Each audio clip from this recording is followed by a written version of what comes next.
What a day. You and I were at US Bank Stadium on Sunday, a finale against the Packers. Pretty remarkable for the NFL and the Vikings that you can play a meaningless game and have so much happen and so much meaningful stuff maybe not happen. And it really set up what's going to be a fascinating offseason for the Vikings and this league. We're going to get to CJ Ham and Harrison Smith and all the good feelings that were justifiably shown on Sunday. But we got to start here on the Viking Update Show with the two biggest question marks heading into the offseason. He's John Krasinski from The Athletic. I'm Jim Suhan from the Star Tribune and TalkNorth.com. This is one of our football shows at TalkNorth.com. Also check out Alec Lewis's show, athletic beat writer for who covers the team, does a great job for us as well at TalkNorth.com. And Jeff Diamond, former Vikings general manager, also does a show for us. This show is brought to you by two writers who've been around the team, following the team, covering the team for a very long time. And we're coming to you from the Aquarius Home Services studio.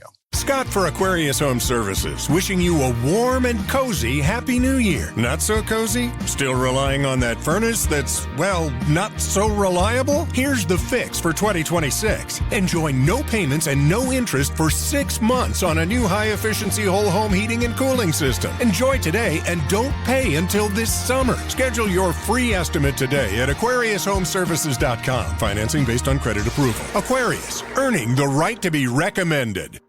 We're also presented to you by Onyx Hunt and Onyx Fish. We'll tell you more about them later. All right, so J.J. McCarthy didn't quite put a bow on his season, and we still don't know if Brian Flores is coming back. And for all the good feelings, 5-game winning streak, McCarthy winning another start, them playing very well defensively, CJ Ham and Harrison Smith having great final games. For all of that, man, they got questions going into the offseason. Yeah, I mean, when you talk about, like, the questions are at quarterback and defensive coordinator, and those are two of the three most important positions on the team outside of the head coach. So these are not small things that have to be dealt with, which makes it such an interesting offseason that we are about to embark on, because it could go any number of ways, and it's just going to have enormous ramifications. Maybe they stay with J.J. McCarthy, and that's the right choice, and it becomes, a smart move that really paves the way for the next 5 years. Or maybe they go away from him, and and the revolving door keeps spinning, and who do you go get? And boy, if you lose Brian Flores, which sounds like maybe there's some momentum gathering that way, that would be an enormous loss to what this defense has been, especially over the last 5 games of this winning streak, and given the relative lack of talent that, or lack of star power, I would say, on that side of the ball, it has if they get both of those wrong, they're going to be the Detroit Lions of the early 2000s, real quickly. If they get both of them right, they can get right back into contention and make something happen. But it's just enormously important that things work out the right way at both of those spots. I've been pro McCarthy, both philosophically and because of what I've seen. I think you're going to draft a guy, move up to draft a guy number 10. You got to give him every opportunity to succeed. I've also loved the fact that and his bad is really bad. When he has a bad game, it's horrific. I mean, at Green Bay, it's terrible. Atlanta was terrible. He's had terrible moments. He's had games where his mechanics look messed up, everything else. But his good is so good. I think it is absolutely incumbent on Kevin O'Connell to find more of the good, to emphasize the good, help him develop. He's still a very young man, still 22 years old. So I've been pro McCarthy, even understanding the challenges and some of the poor play. I'm also pro player health. One of the things that bothered me covering the NFL for years is the fact that you go to a game and you might see some guy's head caved in, and players celebrating caving in a guy's head. It really always bugged me. I didn't like it. I understand it's a violent game. I don't think it needs to be a game that ends people's, functional lives. But I still couldn't stand to see J.J. McCarthy voluntarily walking off the field when he had a chance to kind of solidify his position as franchise quarterback. It kind of reminded me, going really old school here. I remember Chuck Knobloch begged out of a game in Seattle, playing when he was the Twins' best player. And I asked Tom Kelly, what's wrong with him? Well, he says he has a little fracture in his middle finger on his left hand. And I said, and I kind of just paused, and TK said, everybody has a little fracture in the middle of your left hand. If you x-ray everybody's hand, everybody has something wrong with him. He said, the finger's a long way from the heart. Well, here's JJ McCarthy. I'm sure the hand hurt. I'm sure he had, he felt something on that throw, and it might have affected his performance going forward. Make them drag you off the field. Mm-hmm. Understand it's the last game of the regular season. Understand that your hand wasn't going to get worse. And if you throw a bad pass or something and they have to pull you out, that's fine. Don't just walk off the field and surrender that position. That drove me crazy. Yeah. I mean, in times like this, I try to sort of look at not how I process it, but like how football people process it. And Ben Lieber was on K-Fan this morning kind of talking, and they asked him about it, and he was pretty frank and just said, look, I didn't love the look of that at all. And if he's saying that would largely lead me to believe that he had conversations with former Ben's teammates. Not exactly a raving contrarian. Right. Exactly. And so I think he's talked to people in that locker room and probably got a little bit of that same feedback. I do think that from the way that I interpret it, I don't think it's a heart thing for JJ. No, I don't either. At all. Right. I think he just made a bad decision.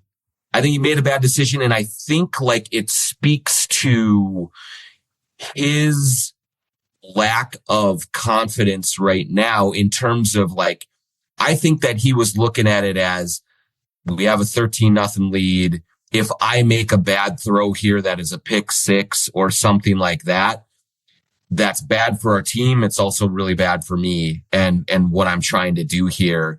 And so he was trying to protect himself against that type of a scenario more than any kind of whatever injury that he was having. And so that also does just kind of speak to the larger issue of, I think what you hoped would happen at the end of this season, regardless of whether they made the playoffs or not, was that you could go into this offseason confident that JJ McCarthy had a hold on the position and that you can make plans to change the offense around him, to tweak the scheme, to add different players, but you want for sure to keep going with him. And I still believe, Jim, that they have to do that, just given his age and given Kevin O'Connell's frequent, mantra that organizations fail quarterbacks more than quarterbacks fail organizations. So if that's what you believe, you better kind of keep going with it and just,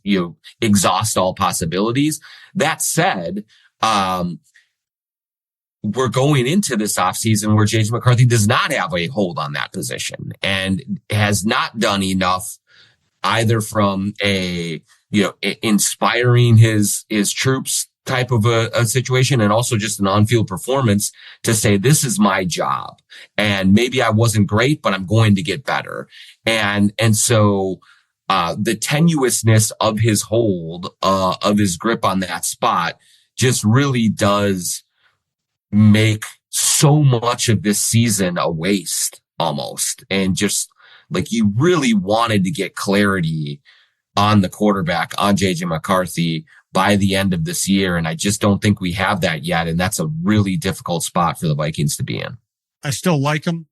I still love the fact. I do too. I still love the fact that he played great in big situations. If they tackle a Bears kick returner, he goes 5-1 against the division, which is they're amazing. in the playoffs. Maybe? Yeah, and they're in the playoffs.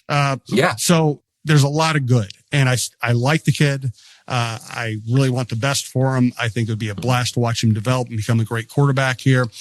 And here's the other thing: they may not be able to get someone who can be a true competitor with them for the starting job. I mean, it's easy to say, oh, now you have to go get somebody who can compete with them for the starting job. Well, who is that? Yeah. Right. And it's the same as last year where it's well, they'll just bring Daniel Jones back and it'll be fine. Well, Daniel Jones has a say in that. Exactly. Exactly. And so, yeah, I don't know. Is it Mac Jones? Is it Anthony Richardson? Is it, there's guys out there, but there's no one that's like, it's hard because like, I don't think ideally you don't want, say, a guy that's going to come in and be like the starter. Like I do think you probably want to set up a competition, but so you can't bring in someone so accomplished that it's just clear that McCarthy is the backup again. But you also, so you need to find someone who like wants to compete, but hasn't done enough yet to garner the being handed the job. And that in and of itself is problematic because, you have a team around you, especially a defense that looks like it's certainly capable of winning games in the playoffs. Whether going to the Super Bowl or not, we'll see. But, threading this needle is not going to be easy. And I mean, maybe there's a very small chance that you go trade for Lamar Jackson or Joe Burrow or like some star player like that, because it's possible that Kwesi Adolfo-Mensah looks around and says, man, I got maybe one more year here, assuming I do get it. Like I better just pull out all the stops and future be damned. I'm going to, just mortgage it to get whatever star quarterback that I can and give us a chance that way and at least show that I'm doing something. But, so I think that's not out of the realm of possibility. I think that, I wouldn't be surprised to hear that they make efforts to do that, but that's really, really hard to pull off. Yeah. And so you are left looking at options that are going to be difficult to execute. Like if I'm Mac Jones, I want to be set to coach somewhere where you're the starter. Yeah. You are our starting quarterback. I think he will have those opportunities. And so then you're left with Kyler Murray's, Jacoby Brissett's, those types of guys that are uninspiring and probably have a ceiling on them that is lower than you want at that position. And Mac Jones, you'd have to trade for him. Yep. And I just wonder if Kyle Shanahan is going to give up on a good backup quarterback when Brock Purdy he's a little guy who gets beat up. Yep, it's fair to say. That team wants to win Super Bowls, and Mac Jones can help them in that regard. Anthony Richardson's really interesting for a couple reasons. Number one, we all know the Vikings really liked him in the draft. Mm-hmm. They didn't have any chance of moving up high enough to get him. They really liked him. He's a great athlete. He threw a lot of interceptions in college, but if you watch the games, they weren't all his fault. And then he goes to Indianapolis. He has the bad moment where he pulls himself out of a game. What does that sound like? But he's another young guy I wouldn't give up on. Now, how much confidence would you have bringing him in? I don't know that you'd have confidence, but he'd be a really interesting guy to have in your system because there really might be a good starting quarterback in there somewhere. Yeah, there could be. So the interesting part of that is yes, we know that the Vikings really liked him. We know Kevin O'Connell really likes him. He, to me, is almost exactly the same player as JJ McCarthy, not in terms of the way he plays the position, but experience, lack of experience, accuracy issues, all of those things. So I think in a perfect world, you would find a veteran quarterback who has started in the league, has had some success.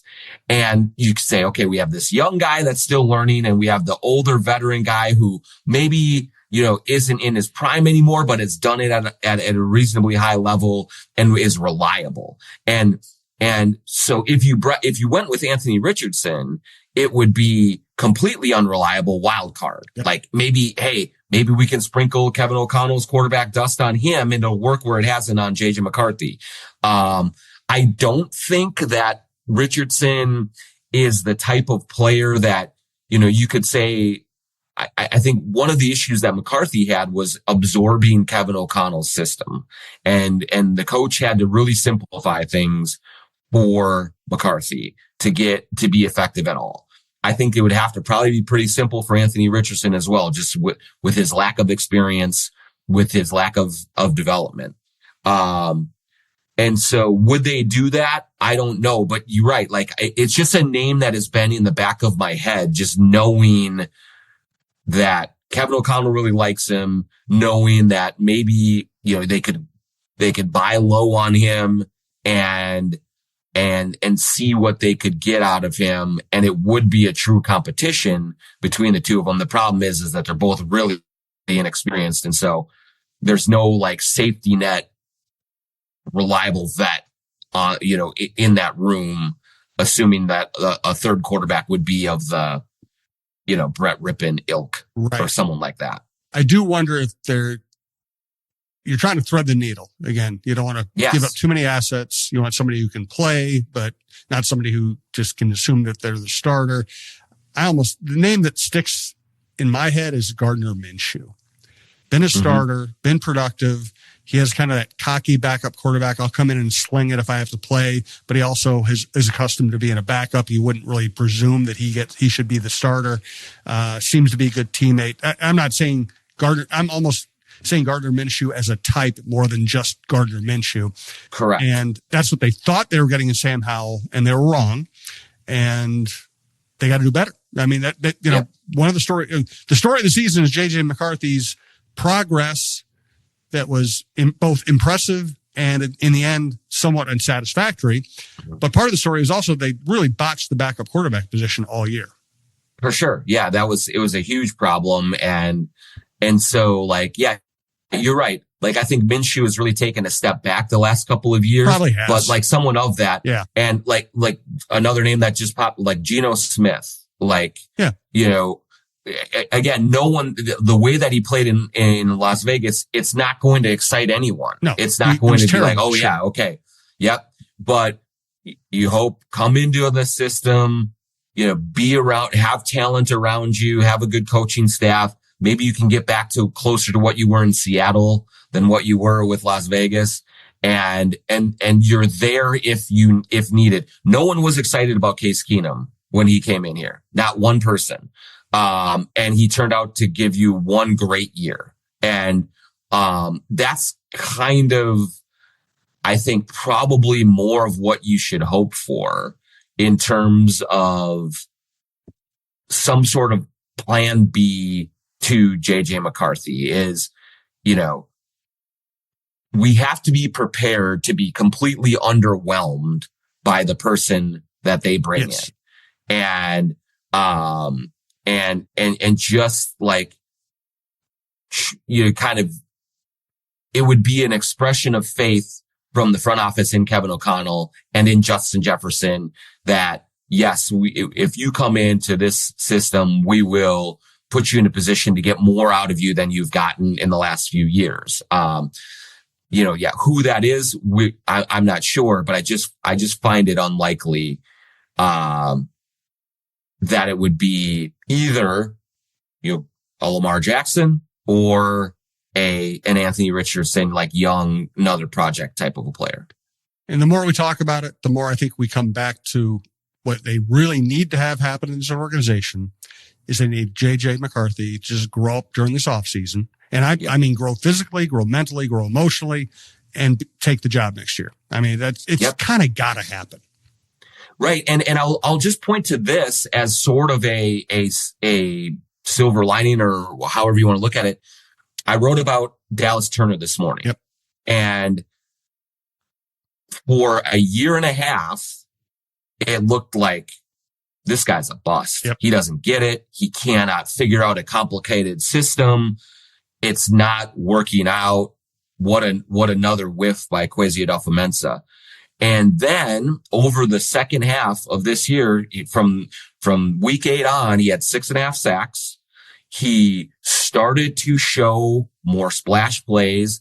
It looked like he was getting more comfortable in the defense and absorbing it and understanding the nuances of it.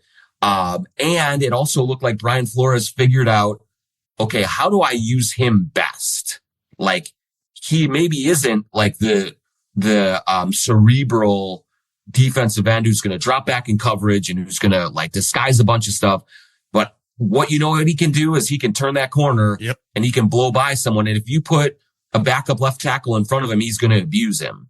And so you saw Dallas Turner put some things together over these last 8 games and culminated with 2 sacks against the Packers, where you say, okay, like this is something that we can build on next season. Is he going to be the next Lawrence Taylor? Maybe not. Or maybe, maybe he will eventually be an elite pass rusher, but he's at least a capable weapon on defense that you can utilize.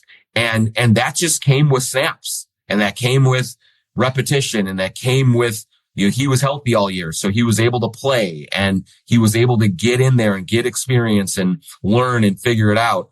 And maybe JJ McCarthy just needs more of that time. And maybe he just needs more opportunity to kind of figure all of this out and get a better grasp on the offense and understand the position and figure out, when to take a little off that throw out into the flat and when to scream it in, down the seam.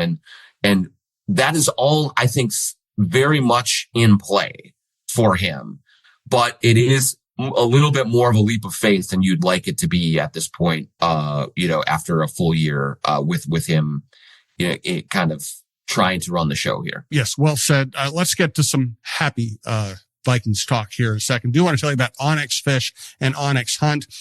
Today I'll tell you about the Onyx Fish. Fish app offers the most comprehensive fishing tool for increasing your success. Use the Fish app to find new places to fish and sort lakes by species, abundance, trophy, and keeper potential. Onyx Fish also shows you hot spots, lake by lake regulations, and private and public land ownership information. Download Onyx Fish on the App Store or go to onyxmaps.com/fish to get more information about the app that is changing the game. That's for ice fishing and other fishing as things hopefully get warmer here.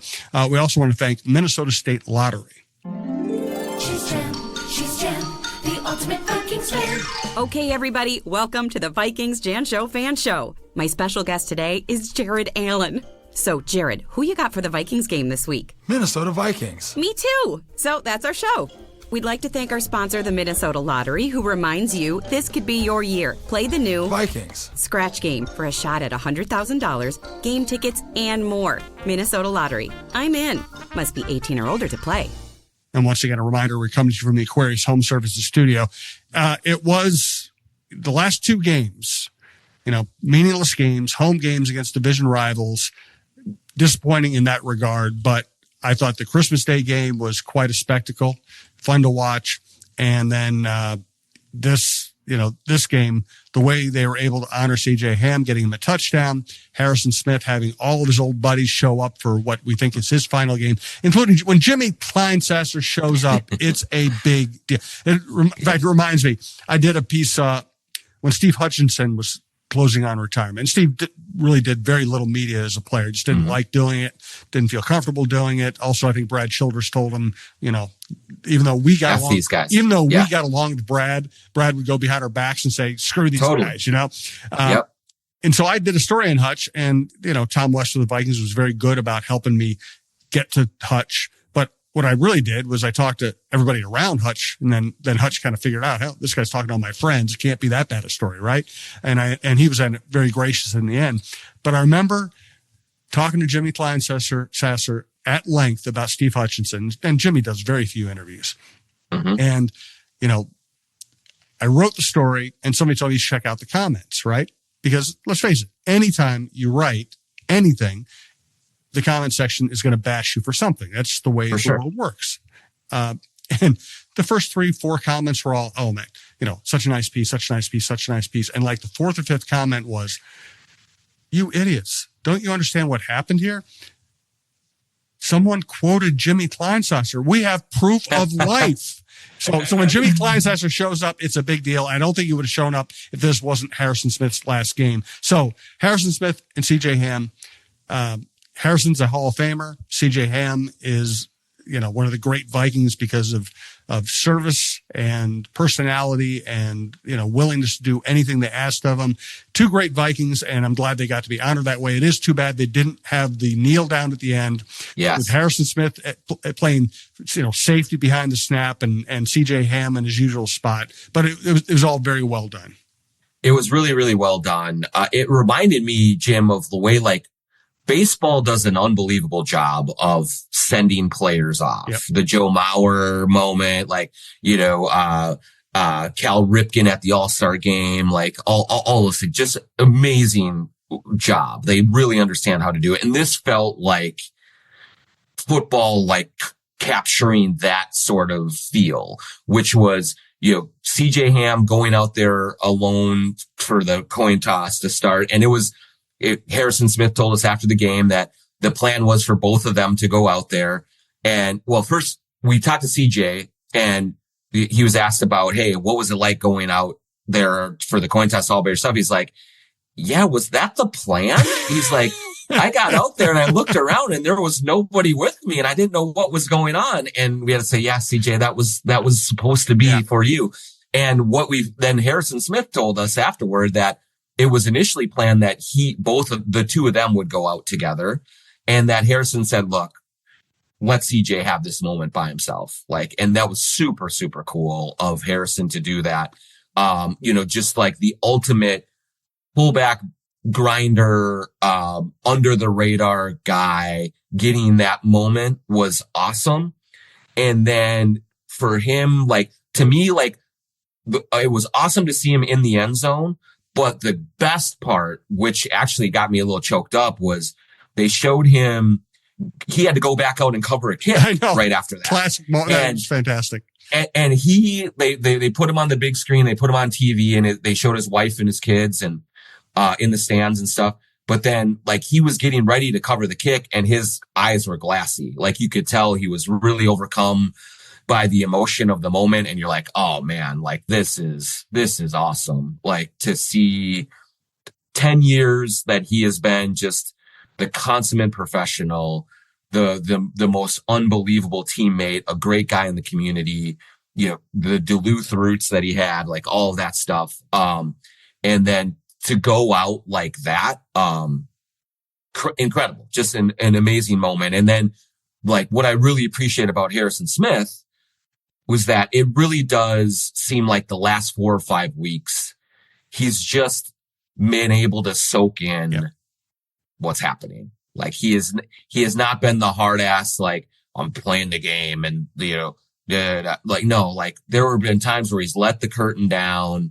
He's connected. He's felt the emotions. he saw his teammates, the fan reactions. He's kind of acknowledged the crowds and so neither one said for sure, but I think we both know where they're both going. And, just great stuff against the division rival, to have those moments and to walk off the field winners. They both are winners and they deserve every bit of it. One more note about CJ. It's easy. I think I don't want people to just think of him as just like the utility infielder who didn't have any talent, but hung around because he was a nice guy or whatever. I remember I did a piece on when the Vikings were going to play San Francisco in the playoffs, however many years ago. I did a piece on Usek and Ham, two of the last remaining functional fullbacks. And CJ was playing a little more from scrimmage back then. Usek is obviously a phenomenal player.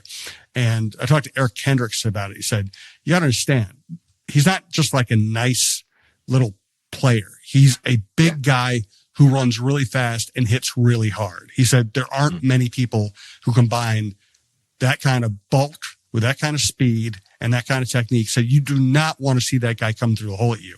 He was really good at his job. The only reason we didn't see more of him is because he plays now in a passing offense.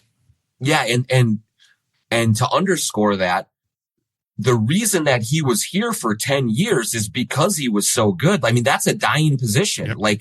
They are going away everywhere, but it just was that CJ Ham was too good for them, both offensively, but then special teams as well, for them to let him go. They're just no, we're going to keep bringing back a fullback because he is so important. And then the other part that is just so cool is everyone in that locker room speaks with such reverence about him as a person, as a leader, as an example and tone setter. And my favorite moment of talking to him after the game was, Lindsey Young asked him, just what it meant to hear all of these teammates just speak so warmly about the leadership that he provided over the years.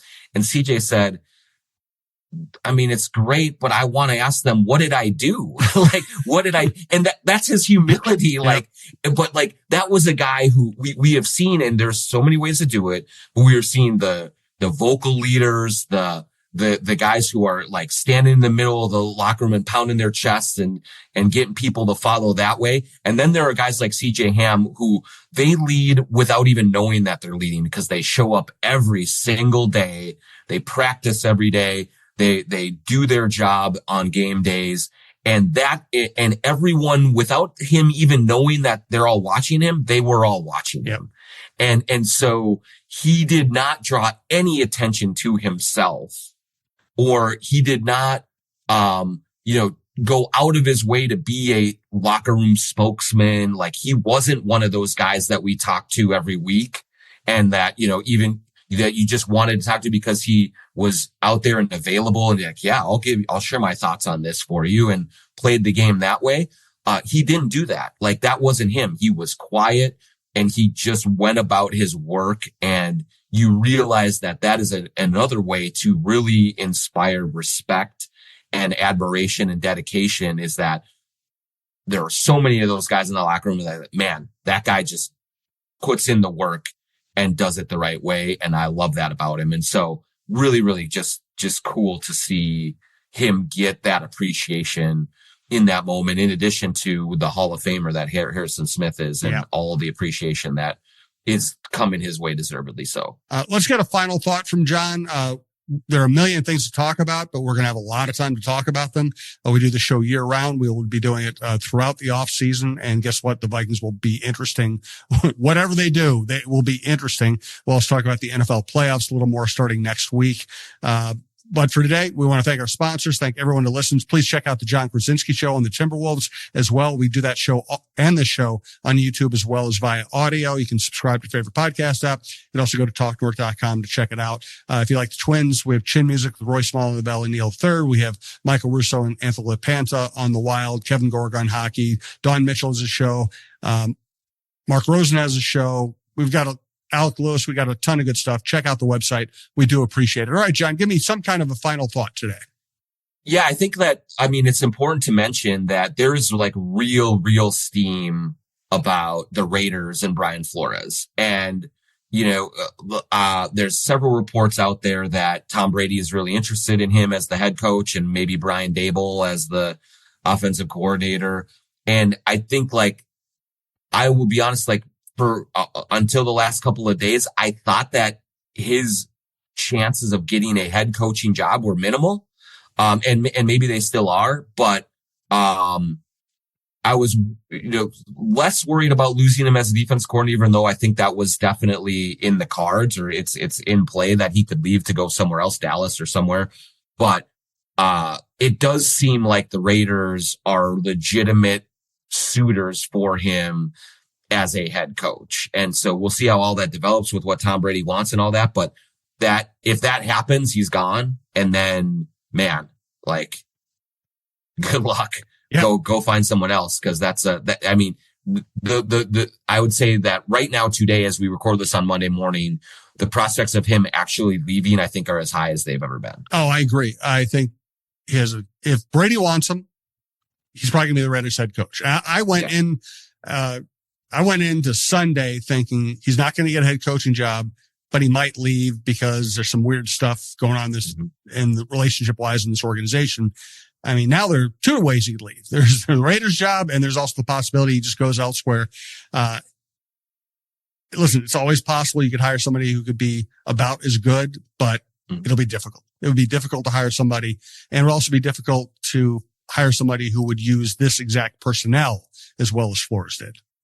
No doubt. It's just like, I can't imagine another scenario where a coach has gotten as elite level of performance as the Vikings defense has offered without a Pro Bowl player on their roster. Now, right. I do think Andrew Van Ginkel's a really good player. Jonathan Grenard, obviously, but he's been injured a little bit. And Dallas Turner is coming on. Harrison Smith was good in his last season, but there was no star player here. Nope. There's no Micah Parsons. There's no Patrick Surtain. There's nobody like that. on this team. And yet this group played like a team full of stars. And that is just an enormously difficult thing to pull off. So, that it's such a tribute to what Flores does and the mentality that he brings and all of that. And so, if he goes, I mean, good luck recreating that type of, energy and that type of approach and all that. It can be done, but it's going to be a steep mountain to climb. Harrison Smith, player coach. Yeah. Why not? I mean, shoot. I mean, I'd give that as good a chance of working out as anything else out there for sure. Good stuff, Jed. Thank you. We'll talk to everybody next week. Thanks to everyone who supports TalkNorth.com, whether you're a listener, a viewer, or an advertiser. We do appreciate it. Let's have a good year.